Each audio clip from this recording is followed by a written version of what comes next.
Salut, bienvenue à la Bible vivante. Aujourd'hui, nous allons regarder un nouveau personnage, Anne.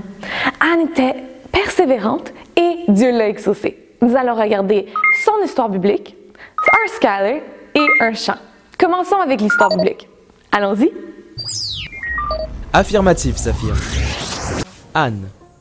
Elkana avait deux femmes. L'une s'appelait Anne et l'autre Pénina.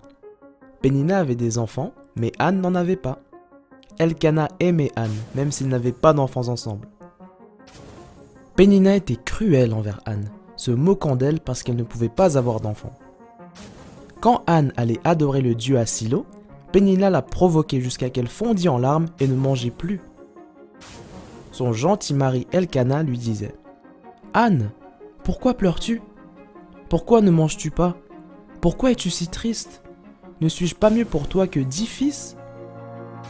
Un jour, dans sa profonde angoisse, Anne pria près de l'entrée du tabernacle où était assis le sacrificateur Élie.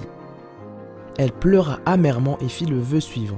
« Éternel, si tu me donnes un fils, je le donnerai à l'Éternel jusqu'à la fin de sa vie et aucun rasoir ne sera jamais utilisé sur sa tête. » Élie, voyant que ses lèvres bougeaient sans émettre un son, lui reprocha d'être ivre.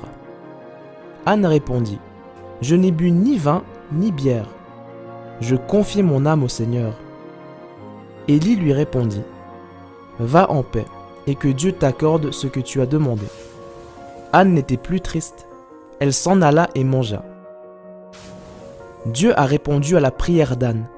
Au bout d'un certain temps, Anne devint enceinte et donna naissance à un fils. Elle lui donna le nom de Samuel, en disant « Je l'ai demandé au Seigneur ». En hébreu, le nom Samuel signifie « entendu par Dieu ». Anne a également tenu sa promesse à Dieu. Une fois Samuel sevré, elle l'amena à Élie et lui dit « Je suis la femme qui est restée près de toi en priant pour cet enfant. Le Seigneur a répondu à ma prière. Maintenant, je le donne au Seigneur pour qu'il le serve toute sa vie. » Ils offrirent des sacrifices et se prosternèrent ensemble. Anne s'est exprimée dans une prière d'action de grâce à Dieu. Élie commença à former le jeune Samuel pour qu'il serve Dieu au tabernacle. Les fils d'Élie étaient très désobéissants et méprisaient l'adoration de Dieu. En revanche, Samuel servait Dieu avec obéissance, vêtu de son éphod de lin. Chaque année, Anne confectionnait une petite tunique pour Samuel et la lui apportait lorsqu'elle allait avec son mari offrir le sacrifice annuel. Samuel a grandi et tout le monde dans le pays savait que Samuel était devenu un homme de Dieu. Le Seigneur lui parlait et parlait à travers lui. Lorsqu'Élie et ses fils sont morts, Samuel a été choisi par Dieu pour prendre la relève.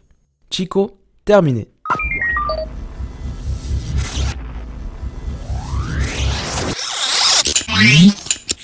La Bible dit dans 1 Samuel 1,17 « Va en paix et que le Dieu d'Israël exauce la prière que tu lui as adressée. » C'est ce qui est arrivé avec Anne. Anne était la maman de Samuel. Et Samuel, c'est lui qui a entendu la voix de Dieu dans son lit. Peu importe où tu es, Dieu t'entend et Jésus aussi. Regardons le rouge-gorge qui nous apprend que Jésus t'écoute. Bonjour à tous, Skyler est ici pour te chanter l'histoire d'un oiseau, le rouge-gorge. Il y a de nombreuses espèces de rouge-gorge qui vivent dans presque tous les continents, de l'Amérique à l'Europe jusqu'en Australie. Mais nous allons regarder le rouge-gorge d'Amérique. Cet oiseau est présentement dans toute l'Amérique du Nord et dans certaines parties de l'Amérique centrale. C'est en fait l'un des oiseaux chanteurs les plus connus de l'Est des États-Unis. Il vit dans les zones herbeuses ou vertes, les jardins et les bois. Tu peux le trouver dans la forêt ou peut-être dans ton jardin. Son nom lui a été donné à cause de sa ressemblance à le rouge-gorge européen. L'oiseau a une poitrine rouge caractéristique, une tête marron, des ailes et des plumes de queue extérieure blanche.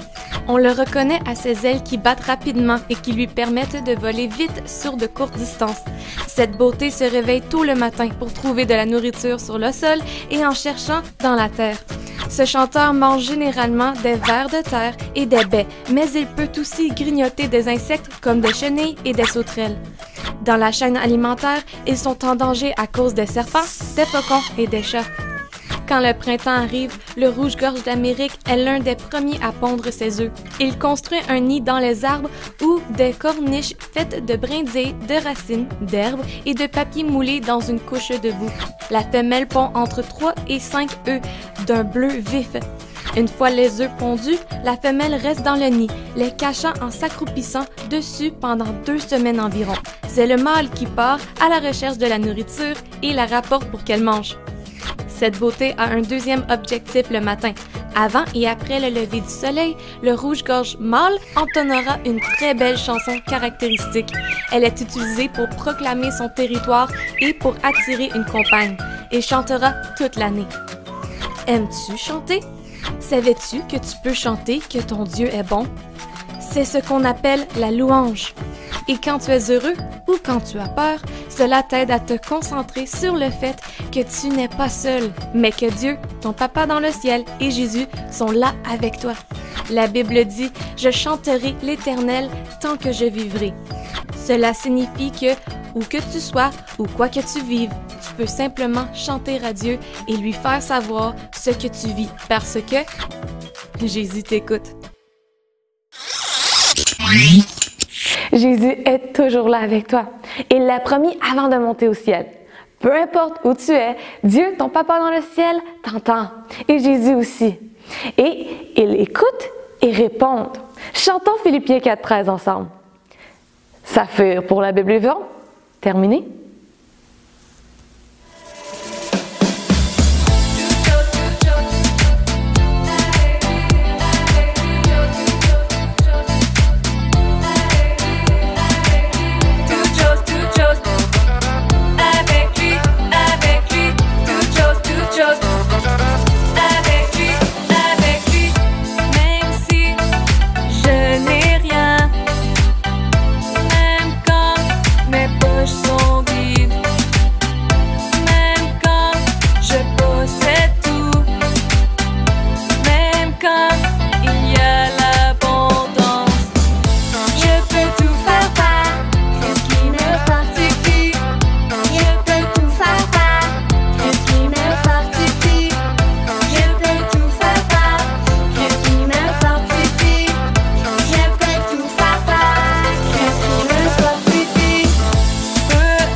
Allô tout le monde, bienvenue au Carrefour de l'Évangile de Matane.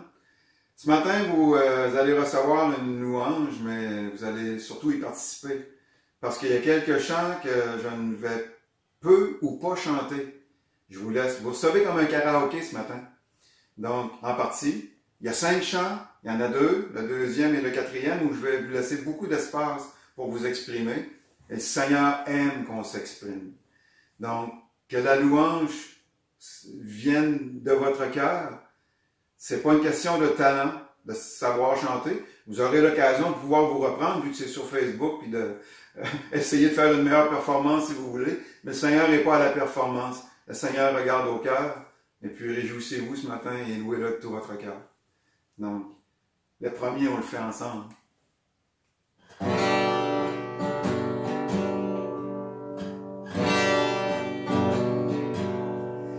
Combien j'admire tes demeures,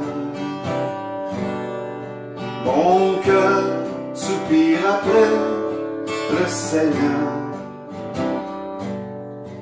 Mon âme et ma chair crient vers toi, le Dieu vivant.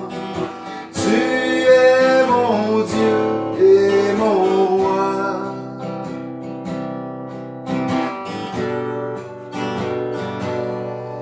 Combien j'admire tes demeures. Mon cœur soupire après le Seigneur. Mon âme et ma chair crient vers toi, le Dieu vivant. Tu es mon Dieu et mon roi. Encore une fois. Combien j'admire tes demeures. Mon cœur soupire après le Seigneur. Mon âme et ma chair crient vers toi, le Dieu vivant. Tu es mon Dieu et mon roi.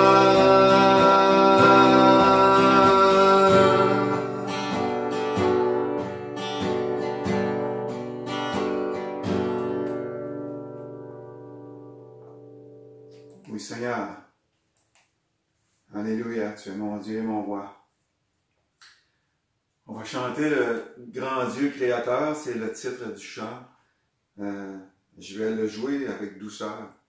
Et puis ça va vous permettre, les paroles sont affichées, et puis ça va vous permettre de vous exprimer. Je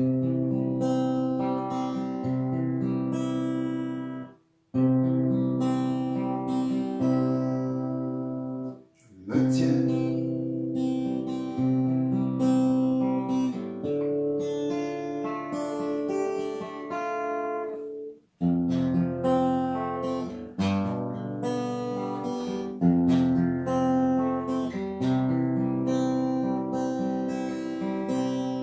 Tu es ma raison.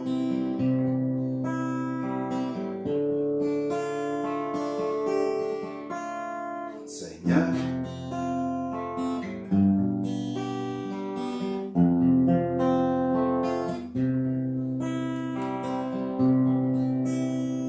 je me tiens dans ta présence.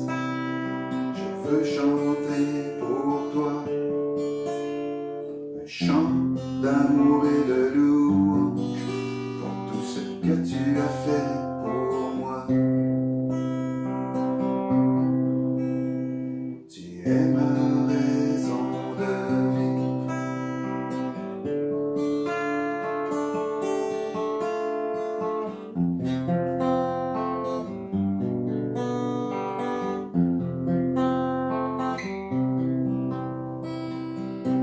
Tu es le grand.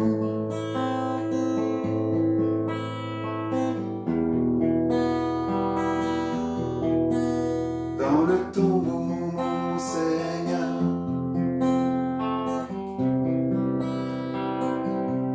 tu es venu.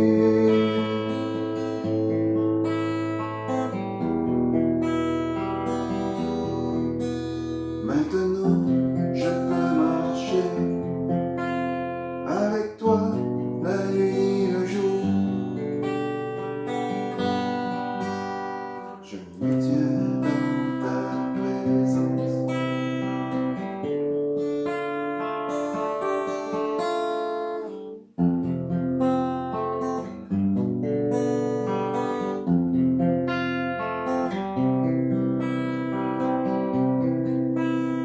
Tu es ma raison de vivre.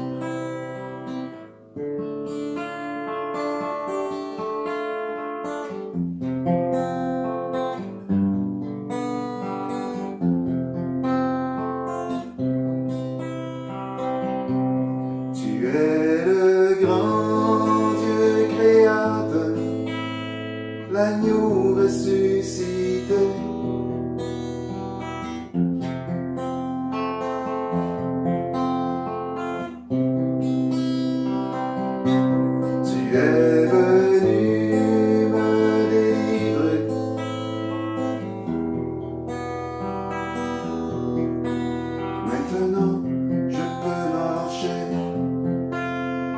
avec toi la nuit, le jour. Je me tiens dans ta présence.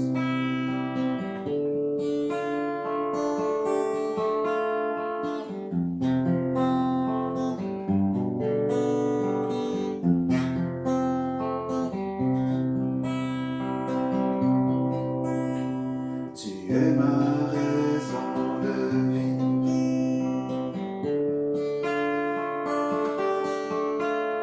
Seigneur, je veux te suivre et être avec toi pour toujours.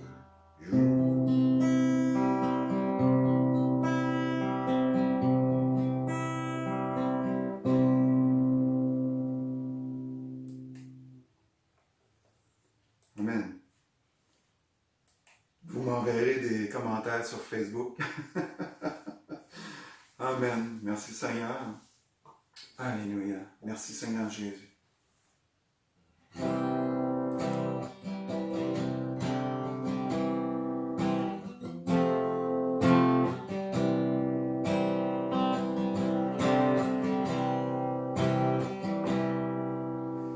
Jésus, sois le centre,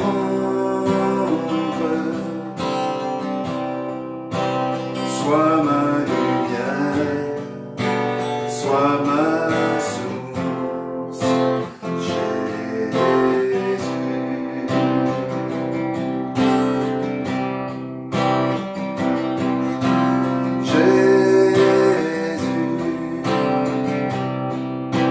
Sois le centre, sois mon espoir, sois mon chant, Jésus.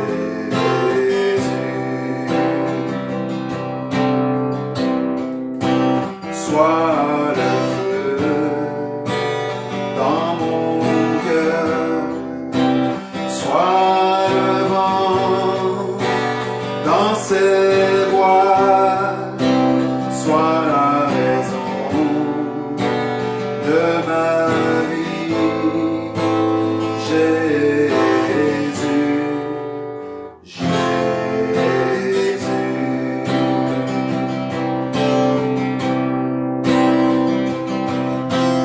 Jésus,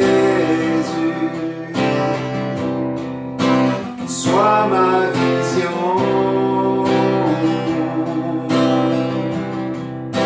sois mon chemin, sois mon guide, Jésus. Jésus, sois le centre. Jésus, sois le centre, sois ma lumière, sois ma source, Jésus. Sois le feu dans mon cœur, sois le vent dans ses bois, sois la raison de ma vie, Jésus, Jésus.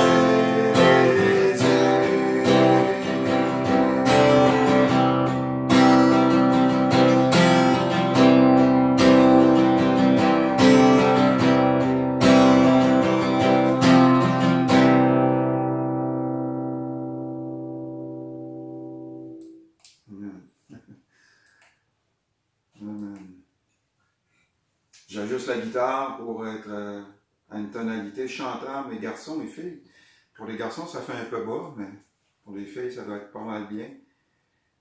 Je me donne de la difficulté parce que je suis un garçon. Amen. Je te donne tout. Un autre chant qu'on a chanté des dizaines de fois, que la plupart des gens connaissent. Un magnifique chant de Luc Dumont.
toi, Seigneur. Amen. Que le Saint-Esprit puisse vivre, que tu puisses vivre une vie intéressante en moi, Seigneur Jésus. Que tu puisses avoir beaucoup d'espace. Amen. Et comme de fait, plus grand est celui qui vit en moi que celui qui est dans le monde. Plus grand est celui qui vit en moi que celui qui est dans le monde. Jésus,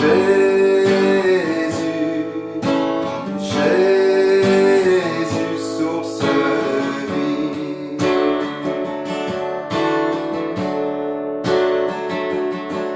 Plus grand est celui qui vit en moi que celui qui est dans le monde. Jésus, source de vie.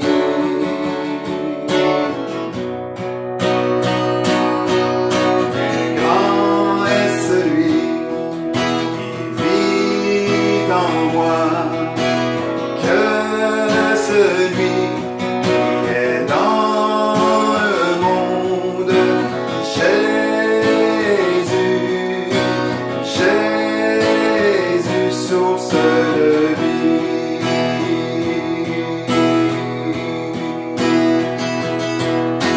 Plus grand est celui qui vit en moi que celui qui est dans le monde. Jésus, source de vie.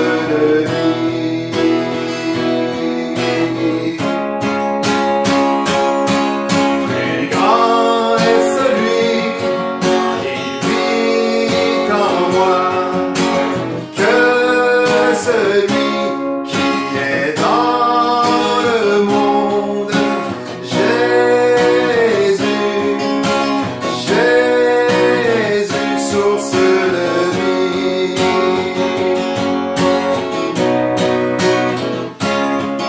Plus grand est celui qui vit en moi que celui qui est dans le monde.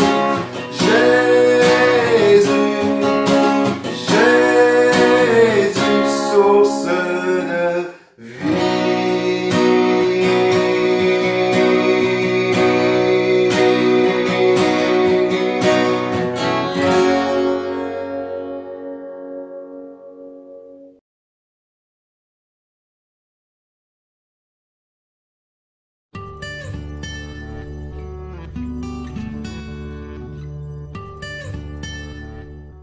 Bonjour et merci de m'avoir invité à votre Église. C'est un plaisir de vous partager la parole ce matin.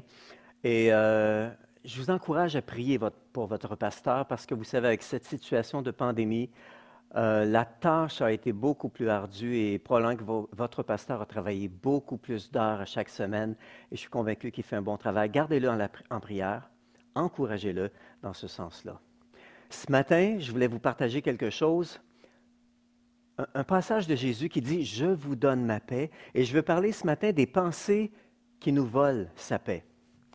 Pardonnez-moi, je vais enlever ça. Vous savez, j'aimerais vous parler des inquiétudes.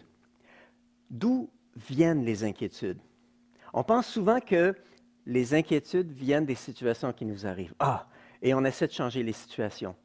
Et trop souvent, on a développé le réflexe de chercher la paix au mauvais endroit. C'est-à-dire, on croit que la paix va venir lorsqu'on va être en contrôle de la situation. Et en réalité, la paix vient en faisant confiance que Dieu est en contrôle de la situation. C'est très différent. Très souvent au cours de notre vie, on a essayé de calmer les inquiétudes, les craintes qu'on avait dans le cœur en prenant le contrôle. On essaie de contrôler les gens, on essaie de contrôler les situations en espérant se sentir mieux, de dire « Ah, je suis au-dessus de mes affaires ». Et ce matin, c'est ce que j'aimerais vous parler, des inquiétudes. Regardons ensemble un passage vraiment intéressant qui va nous permettre de lancer notre discussion ce matin. Jésus, dans Jean chapitre 14, verset 27, ici je le lis dans la Bible Sommeur, il dit « Je pars, mais je vous laisse ma paix » ou « la paix ». C'est ma paix que je vous donne. Je ne vous la donne pas comme le monde la donne. C'est pourquoi ne soyez pas troublés, n'ayez aucune crainte en votre cœur. C'est vraiment intéressant, c'est vraiment un beau passage. Jésus dit, je vous laisse un cadeau, je vous laisse avec un cadeau la paix de l'esprit, la paix du cœur. C'est un cadeau que Jésus nous a donné à chacun d'entre nous, de ne pas être troublé, puis de ne pas avoir de crainte dans notre cœur. C'est notre héritage, c'est notre privilège. Alors, si nous avons peur ou que nous sommes troublés, c'est parce que nous nous sommes permis de l'être. Nous avons donné la permission à l'anxiété de voler notre conscience du prince de la paix qui ne nous quittera pas, qui ne nous abandonnera pas. Donc, ce matin, je veux parler de l'anxiété à propos du lendemain qui nous vole notre paix. C'est pour ça que je l'ai intitulé « Les pensées qui nous volent notre paix ». On va regarder 5 vérités que Jésus nous a enseignées dans une histoire vraiment intéressante. Donc, Jésus a dit que certaines pensées ne devraient pas être acceptées, devraient être plutôt rejetées. L'apôtre Paul en parle lui-même dans la deuxième épître aux Corinthiens au chapitre 10, verset 15, je vous lis rapidement. Il dit « Nous renversons les raisonnements et toute hauteur qui s'élève contre la connaissance de Dieu. Nous amenons toute pensée captive à l'obéissance du Christ. » Donc, il y a certaines pensées qui doivent être tenues captives, sinon elles vont nous rendre captifs. Et on doit les mettre en prison, sinon c'est elles qui vont nous emprisonner. Et ici, juste avant d'aller plus loin, Jésus dit, je vous donne ma paix, je ne la donne pas comme le monde donne. C'est pourquoi ne soyez pas troublés et n'ayez aucune crainte dans votre cœur. Donc Jésus nous donne un conseil vraiment important. Je vous donne cette paix-là, c'est pourquoi n'allez pas vers l'inquiétude, la crainte, ainsi de suite. Et cette paix que Jésus nous a donnée, c'est à nous maintenant. Si on l'a perdu, on a à se poser la question, mais où est-ce que j'ai perdu ma paix? Qu'est-ce que j'ai laissé entrer dans mon cœur qui a remplacé cette paix que Jésus m'a donnée? C'est mon héritage, ça m'appartient. Lorsqu'on a perdu la paix, ce n'est pas que Dieu nous a enlevé la paix et l'a reprise.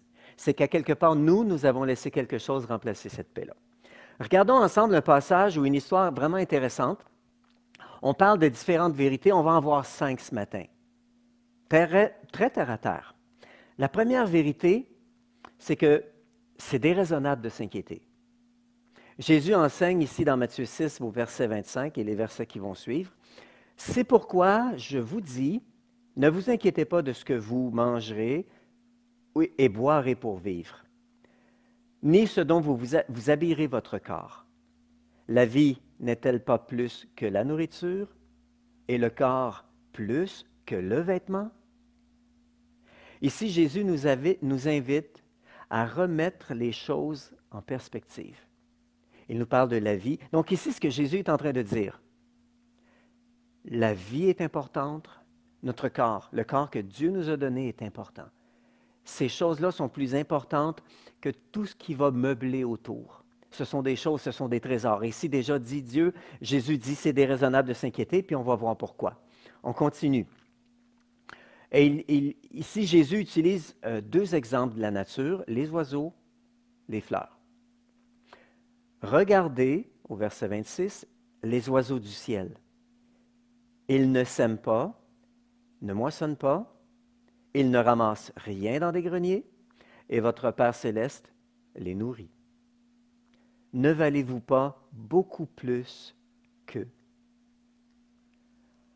Jésus nous invite à remettre les choses en perspective et à prendre conscience de notre valeur aux yeux de Dieu, la vie et le corps qu'il nous a donné. Et ici, je pourrais dire, ici Jésus parle premièrement des oiseaux, les oiseaux du ciel. J'aimerais apporter un autre exemple. Prenez l'exemple d'un bébé, d'un petit enfant, un jeune bébé. Il ne va pas s'inquiéter pour ce qu'il va manger le lendemain. Avez-vous vu un bébé s'inquiéter, se mettre à pleurer et de dire, est-ce que je vais pouvoir manger demain? Qu'est-ce que va être, de quoi va être fait le lendemain, si je peux le dire ainsi. Donc, il ne va jamais s'inquiéter, comment je vais faire pour changer ma couche? Est-ce que je vais réussir à l'école? Quel métier je vais exercer? Honnêtement, si un bébé s'inquiétait pour ces choses-là, on se poserait des questions sérieuses sur sa santé mentale, parce qu'on sait qu'un bébé ne s'inquiète pas. Donc, en tant que parents, on tient leur vie entre nos mains. Et de la même manière, Dieu tient notre vie entre ses mains. Donc, le bébé n'a encore rien fait, mais ses parents sont prêts à tout pour lui. Et ça, c'est vraiment intéressant.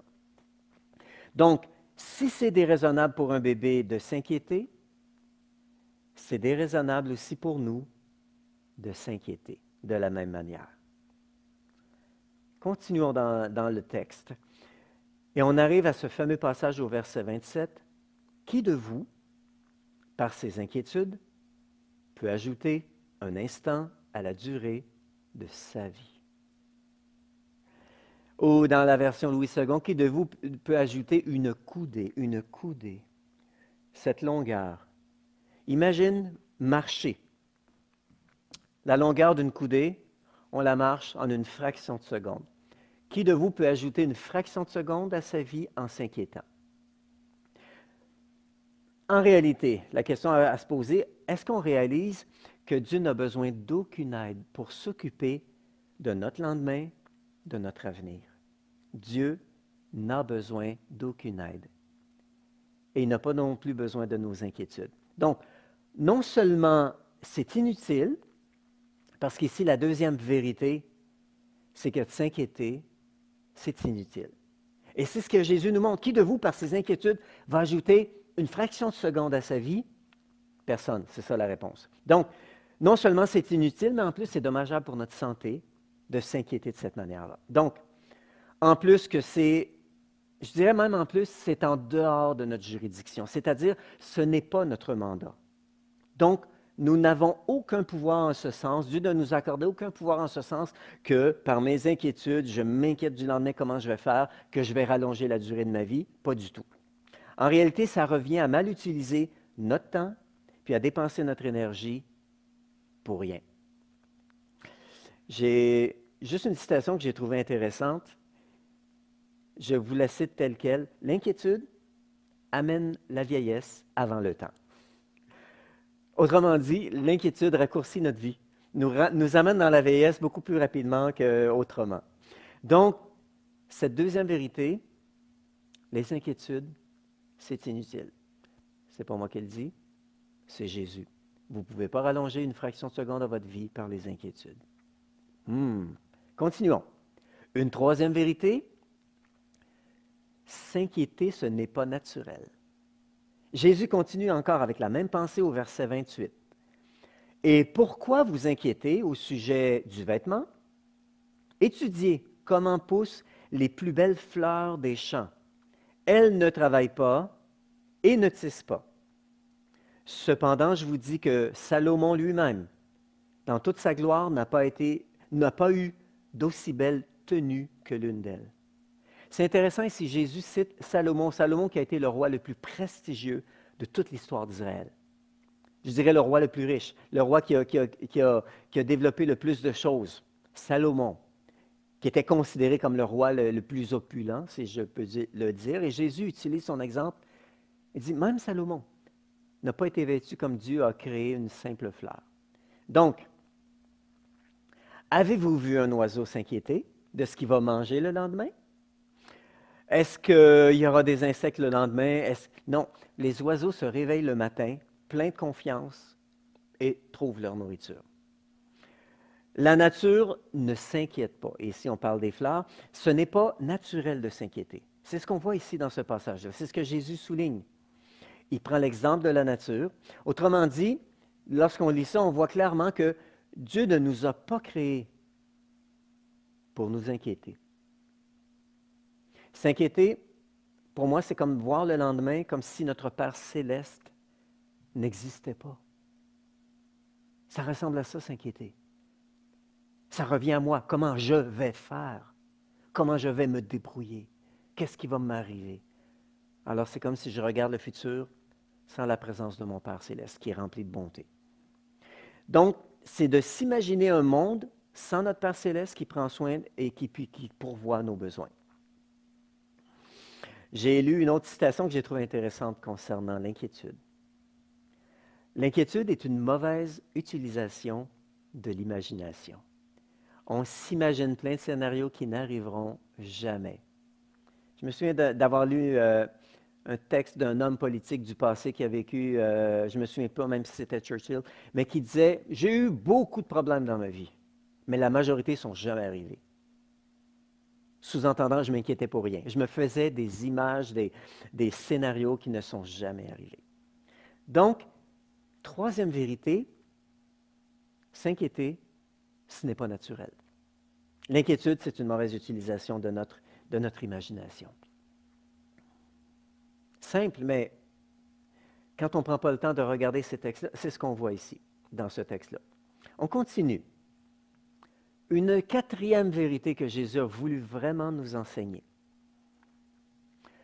Il continue, donc il parle de l'herbe des champs, qu'une simple fleur est encore plus belle que tout ce que Salomon a essayé de créer comme opulence, comme vêtements, ainsi de suite.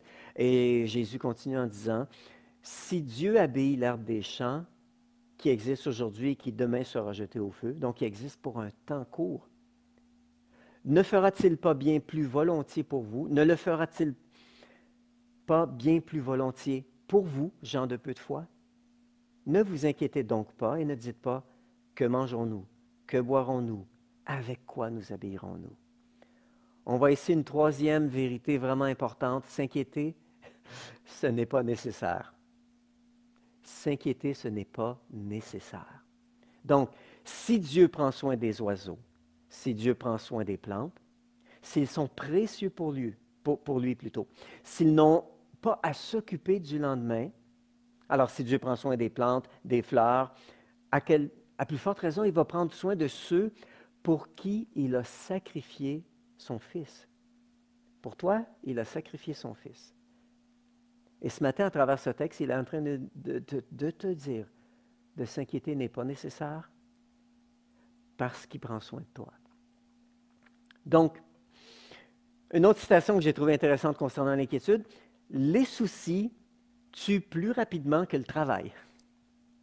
Ils se tuent au travail, une expression qu'on utilise quelquefois, mais les soucis tuent plus vite encore. Et j'aimerais vous ramener dans le passage de Romains chapitre 8, verset 31. Ce n'est pas à l'écran, mais je vais vous le lire. Romains 8, 31. Que dirons-nous donc de plus? Si Dieu est pour nous, qui sera contre nous? L'apôtre Paul est en train de dire, il n'y a rien à ajouter à ça. Si Dieu est pour nous, qui sera contre nous? Et il continue en disant au verset 32, lui qui n'a pas épargné son propre Fils, mais l'a donné pour nous tous, comment ne nous accordera-t-il pas aussi tout avec lui? Ce que l'apôtre Paul est en train de dire, c'est que Dieu a payé un prix tellement élevé pour nous réconcilier avec lui, la vie de son Fils. Ce n'est pas une fois que nous sommes sauvés qu'il va s'arrêter de prendre soin de nous. Ce n'est pas à la moindre incartade ou à la moindre petite erreur que Dieu va nous abandonner, disant « Ah, tu ne le mérites pas ». Au contraire, il jugeait qu'on le méritait alors qu'on était pécheurs. À plus forte raison, l'apôtre Paul dit, puisqu'il a sacrifié son Fils, ce n'est pas maintenant qu'il va s'arrêter de prendre soin de nous ou de nous considérer comme ayant vraiment, vraiment de la valeur. Tu as vraiment de la valeur aux yeux de Dieu ce matin. Dieu veut se préoccuper de toi et il a déjà payé un prix tellement élevé qu'il n'est pas prêt à s'arrêter au milieu de la route. Il ne va pas s'arrêter en chemin. Il veut t'amener à bon port. Il veut s'occuper de toi. Il veut s'occuper de tes situations. Il veut que tu places ta confiance en lui et non dans tes propres moyens. Quatrième vérité, s'inquiéter, ce n'est pas nécessaire. Une cinquième vérité, que je trouve aussi très intéressante. S'inquiéter, ça ressemble à de l'incrédulité. versets 32 et 34. En effet, tout cela, les choses qu'on vient de voir tout à l'heure, qu'est-ce que je vais manger, qu'est-ce que je vais boire, de quoi je vais être vêtu, etc. En effet, tout cela, ce sont les membres des autres peuples qui le recherchent. Remettons ça dans le contexte. Jésus est en train de parler aux Juifs, le peuple de Dieu. Et Jésus leur dit, s'inquiéter pour ça, c'est ceux qui ne sont pas le peuple de Dieu, qui ne connaissent pas Dieu, qui le font. Et il continue. Or, votre Père céleste sait que vous en avez besoin. Ne vous inquiétez donc pas du lendemain, car le lendemain prendra soin de lui-même. À chaque jour suffit sa peine. Oswald Chambers avait dit, « S'inquiéter revient toujours à pécher. » Nous pensons que s'inquiéter, c'est un indicateur de notre intelligence, de notre prévoyance, mais c'est l'indicateur que nous sommes pécheurs. Parce que s'inquiéter vient de notre détermination de faire les choses par nous-mêmes à notre manière. Et c'est exactement ce qu'on faisait lorsque nous étions sans Dieu. Je me souviens un jour, quelqu'un m'a dit, « Gaëtan, est-ce que tu crois en Dieu? » Et j'ai répondu, je n'étais pas croyant à ce moment-là, et j'ai répondu automatiquement, « Bien sûr que je crois en Dieu. » Mais ma notion était, Dieu fait ce qu'il veut de son côté, moi, je vis ma vie à ma manière, c'est moi qui décide. C'était ça ma notion de, oui, je crois en Dieu, je crois que Dieu existe, mais qu'il n'a pas aucune implication dans ma vie. Et ça, Oswald Chambers disait, s'inquiéter, ça ressemble à ça, puis finalement, c'est comme les pécheurs, en réalité. S'inquiéter, c'est de rechercher mon propre intérêt et non ce que mon Père a prévu ou bien ce qu'il désire pour ma vie. C'est de désirer voir accomplir mes plans et non de permettre à Dieu d'accomplir sa volonté.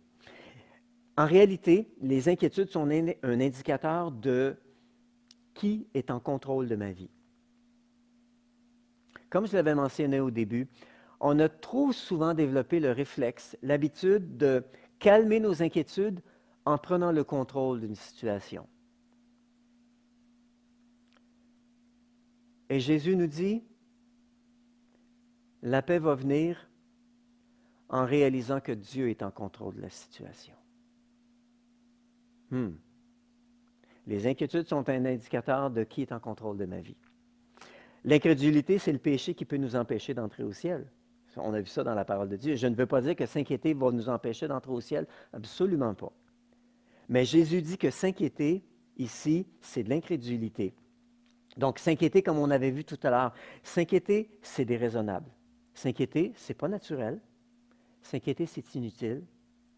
S'inquiéter, ce n'est même pas nécessaire. C'est de l'incrédulité. Prenons une grande respiration, laissons entrer ces vérités dans notre cœur.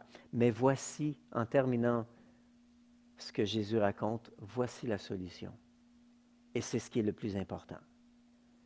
Ce n'est pas le diagnostic qui est le plus important pour soigner une maladie, c'est seulement la moitié. Lorsqu'on a diagnostiqué, on peut dire, OK, maintenant, voici comment on va traiter. Le plus important, c'est la solution. Voici ce que Jésus apporte comme solution. Le verset 33, toujours dans ce même passage dans Matthieu chapitre 6. Recherchez d'abord le royaume et la justice de Dieu, et tout cela vous sera donné en plus. Je suis conscient que beaucoup d'entre nous, on a souffert suite à la pandémie de la COVID-19. Certains ont perdu leur emploi. Certains ont été au chômage, donc ont eu des pertes de revenus, des réductions de revenus. Certains autres, vous êtes entrepreneurs et vous vous posez des questions, comment je vais faire pour m'en tirer? Comment je vais faire pour la survie de mon entreprise? Il y a beaucoup de situations comme cela. Et quelquefois, on croit que j'ai le droit de m'inquiéter parce que il y a une situation qui est anxiogène, il y a une situation qui apporte l'inquiétude. Et à quelque part, si on veut réellement mieux réfléchir, on a besoin d'aller chercher ce que Dieu veut nous communiquer. Premièrement, le seul antidote efficace contre l'inquiétude, c'est de rechercher de tout mon cœur son royaume, sa volonté, ses plans parfaits pour ma vie. Donc, rechercher la présence de notre Papa céleste, d'être assoiffé de sa présence, de valoriser sa présence plus que la simple connaissance de la parole. La parole doit nous conduire à une expérience, doit nous conduire à une relation avec Dieu. C'est la raison pour laquelle elle est là, pour qu'on puisse découvrir Dieu. Donc, le but de ma vie n'est pas de connaître la parole. Le but de ma vie est qu'à travers la parole, je connaisse Dieu. Pas que je connaisse des choses à propos de Dieu, mais que je découvre comment être en relation avec Dieu et avoir une intimité avec lui, une relation intime qui va me permettre de le connaître. Donc, on doit avoir le désir de voir sa volonté parfaite s'accomplir, mais surtout de connaître son cœur. Donc, Dieu veut que nous ayons toute la liberté de le connaître. Donc, il s'est occupé pour nous des autres choses qu'il nous donne par-dessus. Cherchez d'abord le royaume et la justice de Dieu. Et tout ça, ce que vous avez besoin, vous sera donné en plus. Wow! C'est vraiment une belle promesse, vraiment une belle promesse. Donc, je vous laisse avec 2 passages et on va juste prier en terminant. Il y a 2 passages qui sont intéressants, qui vont nous aider dans notre conversation. Dans Jean, chapitre 17, verset 3, qui est ce qu'on appelle la prière sacerdotale, Jésus nous dit, « La vie éternelle, c'est qu'ils te connaissent, toi, le seul vrai Dieu, et celui que tu as envoyé, Jésus-Christ. » La vie éternelle. Oh, je pensais que la vie éternelle, c'était de me sauver de l'enfer. Je croyais que la vie éternelle, c'est qu'un jour, je puisse être dans la présence de Dieu. Jésus dit, la vie éternelle, la définition la plus simple, tout ce qui a été fait, ce que Jésus a accompli sur la croix, toute cette œuvre de réconciliation, de rédemption, avait un but, qu'il te connaisse, le seul vrai Dieu et qu'il me connaisse moi, ton Fils. C'est le but de la rédemption. C'est le but du salut de Jésus, de son sacrifice sur la croix, que nous puissions connaître Dieu. Et c'est en connaissant Dieu qu'on va pouvoir être en mesure de mieux saisir sa paix. Au début, nous avons lu ce passage dans Jean chapitre 14, « Je vous laisse la paix, je vous donne ma paix. » Je ne la donne pas comme le monde donne. Donc, ne laissez pas, que votre cœur ne soit pas troublé. Ne laissez pas l'inquiétude troubler cette paix, prendre la place de cette paix. Donc, lorsque vous perdez votre paix pour une raison quelconque, vous avez des inquiétudes, arrêtez-vous un instant, posez-vous la question, Seigneur, où est-ce que j'ai laissé ma paix? Qu'est-ce que j'ai laissé entrer dans mon cœur qui a remplacé la paix? Que peut-être Dieu, tu ne seras pas au rendez-vous? Que peut-être je n'aurai pas ce qu'il faut, alors qu'ici, il dit que tout va nous être donné par-dessus. On a besoin de comprendre qu'est-ce qui nous vole la paix. On a vu quelques pensées tantôt concernant la paix. C'est inutile de s'inquiéter, etc., etc. Ici, Jésus nous dit, le plus important, c'est de connaître Dieu. Et réellement, c'est à travers cette intimité avec Dieu que la paix va venir dans mon cœur. Je me souviens un jour, j'ai dû visiter quelqu'un qui a été hospitalisé d'urgence pour un problème cardiaque. On m'appelle le matin, 9 h le matin, « Pasteur Gaétan, on a besoin de toi. » J'arrive à l'hôpital et je priais tout le long, « Seigneur, conduis-moi. » Et c'est un couple qui sont de bons amis pour moi. Et lorsque j'arrive, je sens vraiment que le Saint-Esprit me donne une direction. Je la suis. Et la direction était de leur poser la question, et sa dame était sur la civière aux urgences, de lui poser la question, « Qu'est-ce que tu crois être la volonté de Dieu pour toi maintenant, dans cette situation? Est-ce que présentement, Dieu désire que tu partes en Afrique comme missionnaire? Est-ce que Dieu veut que tu fasses ceci, que tu fasses cela? » Et la personne a été un peu surprise. Je lui ai dit, « Est-ce que tu crois plutôt que Dieu désire t'apporter la paix dans cette situation? La réalisation, la conscience qu'il est là, qu'il prend soin de toi, qu'il est avec toi. » Alors j'ai dit, « Veux-tu, on va prier dans cette direction-là. » Ça fait bizarre. Je n'ai pas prié que Dieu restaure son cœur, j'ai prié pour la paix. C'est ce que je ressentais. J'ai prié pour la paix, que cette paix-là, cette dame puisse vraiment la vivre, puisque Jésus nous dit, je vous la donne, c'est à vous, ça vous appartient. On a prié dans ce sens et puis je suis reparti. Et 30 minutes plus tard, peut-être, mettons 35, je reçois un appel pour dire « Hey, Pasteur Gaétan, on nous a donné le congé de l'hôpital. Les gens ont vérifié, puis tout est revenu à la normale. Ils ne comprennent pas, il n'y a rien à faire. Vous n'avez pas d'affaires ici, rentrez chez vous. » Ils étaient complètement étonnés. La paix de Dieu. La paix, ce n'est pas juste un mot encourageant, ce n'est pas juste une notion accrochée dans les nuages qu'on ne comprend pas, la paix. La paix, c'est une personne, c'est la présence de Dieu dans notre vie. Je termine avec un passage, Romains 14, verset 17. L'apôtre Paul explique ce que c'est le royaume de Dieu. Tantôt, on a vu Jésus explique c'est quoi la vie éternelle. L'apôtre Paul explique aux Romains c'est quoi le royaume de Dieu. Il dit, en effet, le royaume de Dieu, ça c'est dans Romains 14, 17, c'est la justice, la paix, la joie par le Saint-Esprit. Autrement dit, le royaume de Dieu va se manifester dans notre vie. Et un tiers de cette réalisation du royaume de Dieu, c'est la paix. L'autre tiers, la joie. L'autre tiers, c'est d'être considéré juste devant Dieu par le sacrifice de Jésus. Un tiers du royaume de Dieu, calculons-le comme ça, c'est la paix. Wow! Voulez-vous, on va prier pour cette paix-là? Pour la paix de Dieu. Fermons nos yeux un instant.